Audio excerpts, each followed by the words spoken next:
कुछ बातें हैं जो मतलब विवाह के पूर्व मतलब व्यक्ति को समझने की, क्योंकि कई चीज़ों की तैयारी है जो विवाह के पूर्व ही शुरू हो जाती है। जैसे कि अगर आप चाहते हैं कि आपका परिवार ठीक चले, आपके परिवार में बच्चे हैं, ये सब हैं, तो उसके लिए तैयारी शुरू पहले से ऐसे हो जाती है, क्योंकि जो चाहे वो पुरुष हो चाहे महिला हो, उन दोनों का जो मन है वो मन किस तरह का होगा, उनके आचरण किस तरह के होंगे, उससे बालक का पूरा मन मस्तिष्क निर्भर करता है।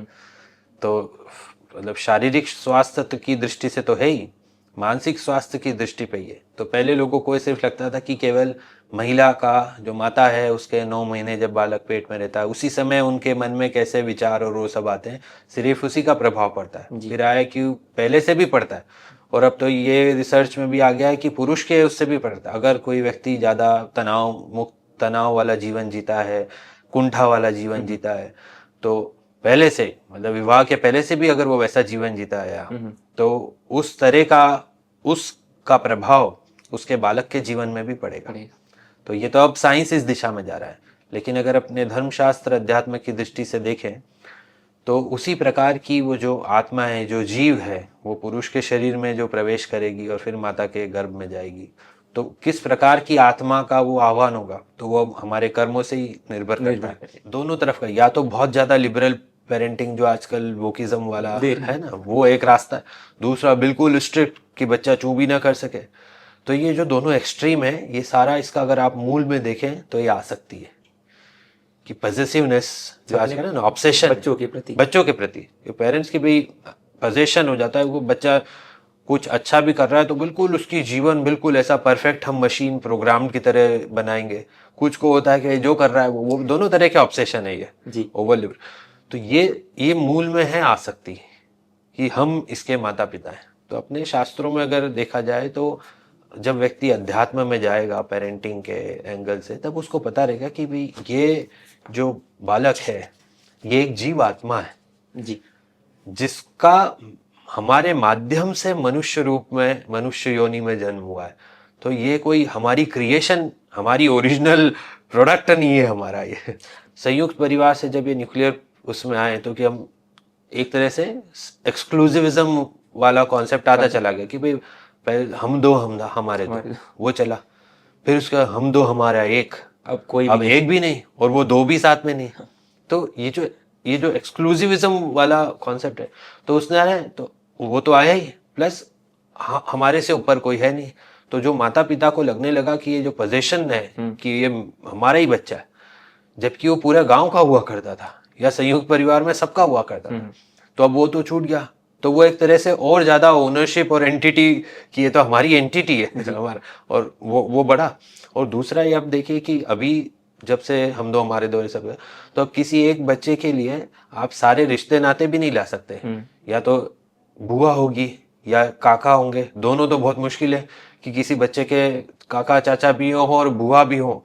ये बहुत रेयर एंटिटी, क्योंकि अधिकतर लोगों के या तो एक या दो ही बच्चे, तो सारे रिश्ते नाते भी उसको आप दिखाई नहीं सकते। तो वो फिर वो और संकुचित हो गया उसका एक तरह से दायरा बालक के लिए।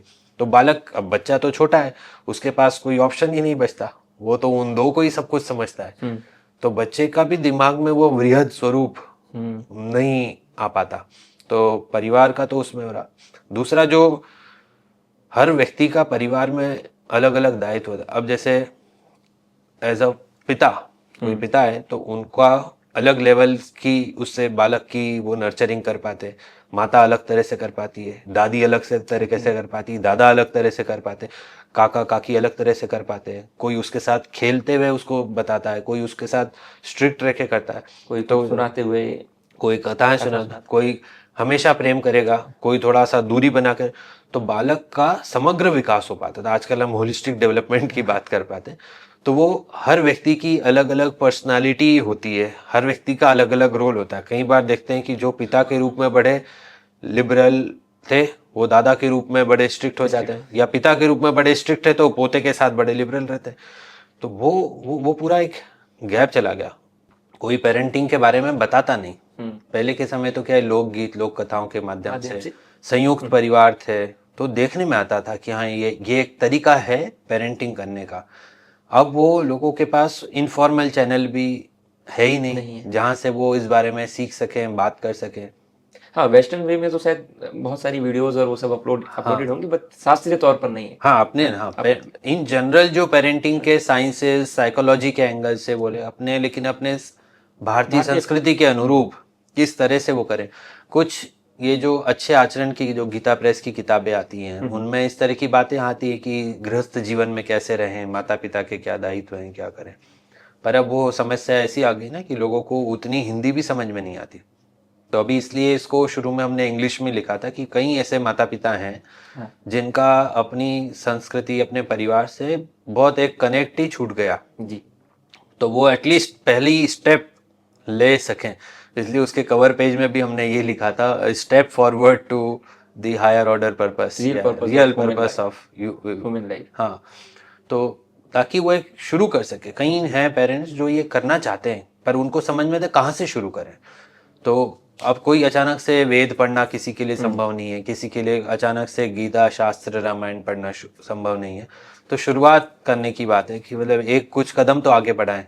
तो उसके उस रीडर के लिए ये बड़ी काम की है।